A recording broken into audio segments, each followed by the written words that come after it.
Assalamualaikum warahmatullahi wabarakatuh.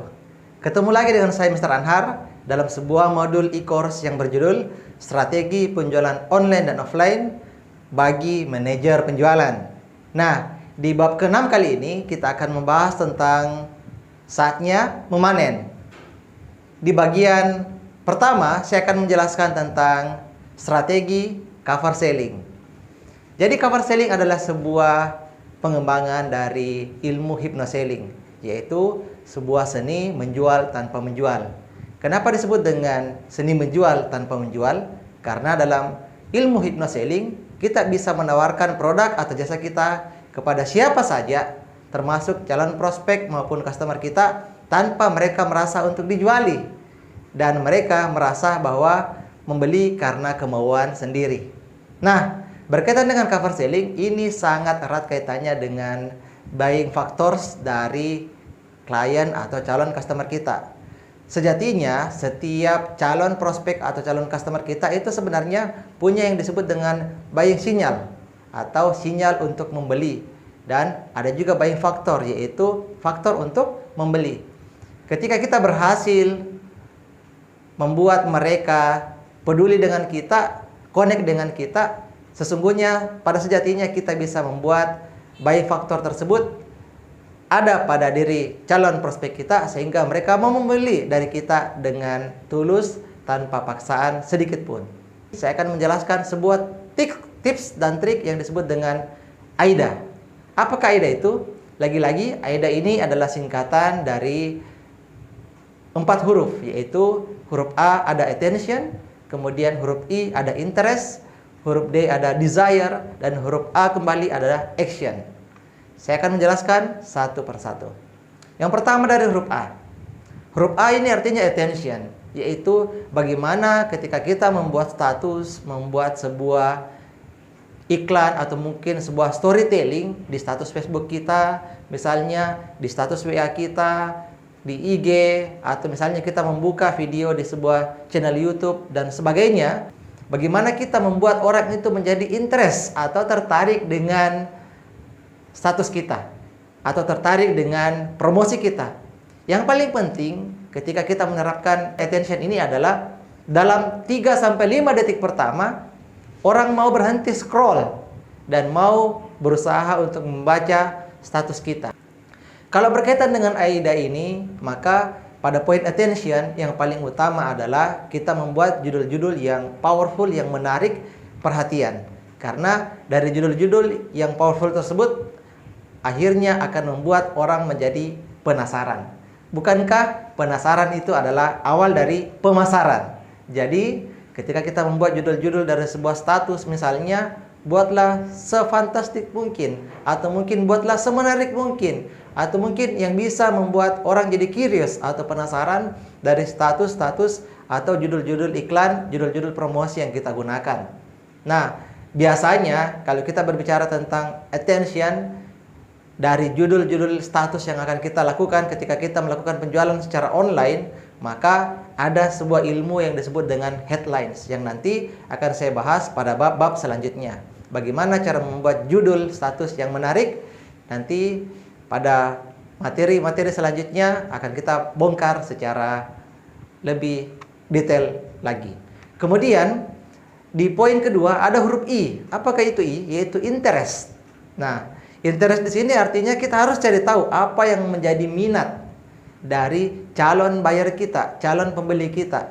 Karena dengan membuat mereka bisa interest, maka mereka akan semakin kepo, semakin penasaran dengan status kita, apa jualan kita, apa yang sementara kita promosikan.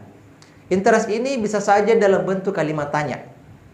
Misalnya, apakah Anda sudah bosan bertubuh gemuk? Apakah Anda sudah pernah mencoba untuk menjadi langsing? Apakah Anda tersiksa dengan pola-pola diet yang ada selama ini? Nah, biasanya pertanyaan-pertanyaan ini akan mengusik pikiran bawah sadar audiens kita atau calon prospek kita. Karena pertanyaan ini berkaitan dengan kehidupan mereka sehari-hari, berkaitan dengan kenyataan-kenyataan yang mereka sedang hadapi. Bahkan bisa saja berkaitan dengan problem-problem yang sementara mereka hadapi saat ini. biasanya ketika kita membuat pertanyaan-pertanyaan yang mengusik pikiran seperti itu, maka orang akan semakin tertarik untuk membaca dan melanjutkan status kita. Kenapa kita menggunakan pertanyaan? Karena dalam dunia NLP ada yang disebut dengan miracle question atau pertanyaan ajaib, yaitu pertanyaan yang mengundang orang untuk terus membaca status kita karena mereka merasa bahwa status tersebut memang dibuat untuk mereka. Status tersebut memang sesuai dengan kepribadian mereka, atau mungkin status tersebut sesuai dengan minat mereka, atau mungkin juga status tersebut sesuai dengan problem atau masalah yang saat ini mereka hadapi. Contoh misalnya, saya ingin membuat sebuah promosi tentang parenting. Maka, apa contoh kalimat interest yang akan saya masukkan dalam status saya atau mungkin dalam promosi saya? Contoh misalnya seperti ini. Apakah Anda sedang mengalami kesulitan untuk mendidik anak Anda? Apakah anak Anda sementara kecanduan gadget dan YouTube? Ataukah Anda mengalami kesulitan dalam menemukan minat dan bakat anak-anak Anda? Atau Anda belum menemukan pola yang tepat bagaimana caranya mendidik dan mengasuh anak-anak Anda? Nah, pertanyaan seperti ini sekali lagi akan mengusik siapapun yang menjadi orang tua. Misalnya, karena punya masalah yang sama. Ya, rata-rata orang tua punya masalah misalnya di pola didik, pola asuh, pola komunikasi, kemudian ada anaknya yang kecanduan. Kecanduan apa saja? Termasuk kecanduan gadget, kecanduan games, dan sebagainya.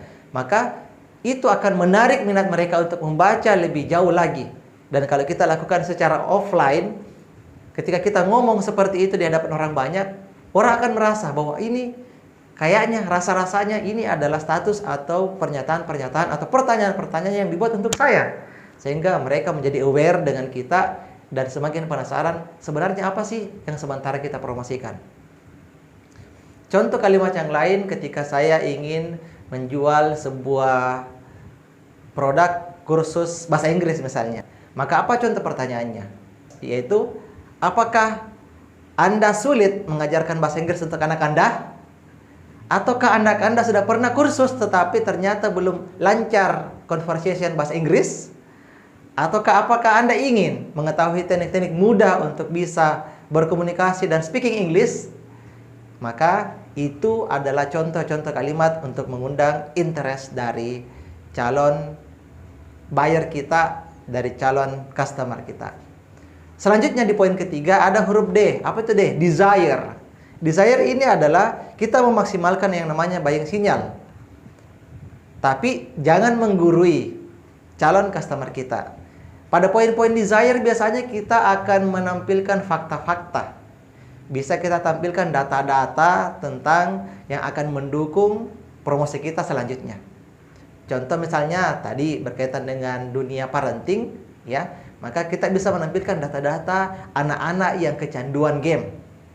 Atau bahkan kita bisa menampilkan fakta bahwa ternyata di Jawa ada 107 pasien di rumah sakit jiwa itu karena kecanduan game.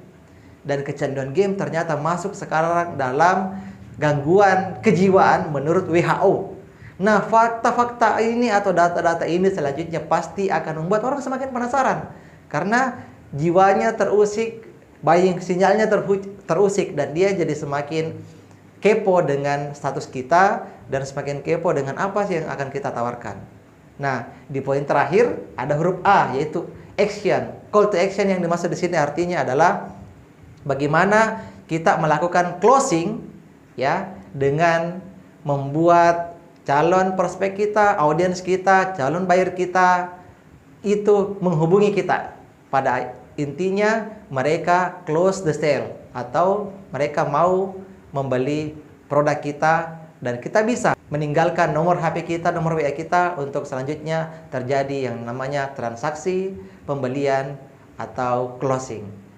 Itu tips sederhana dari saya. Semoga bermanfaat. Assalamualaikum warahmatullahi wabarakatuh.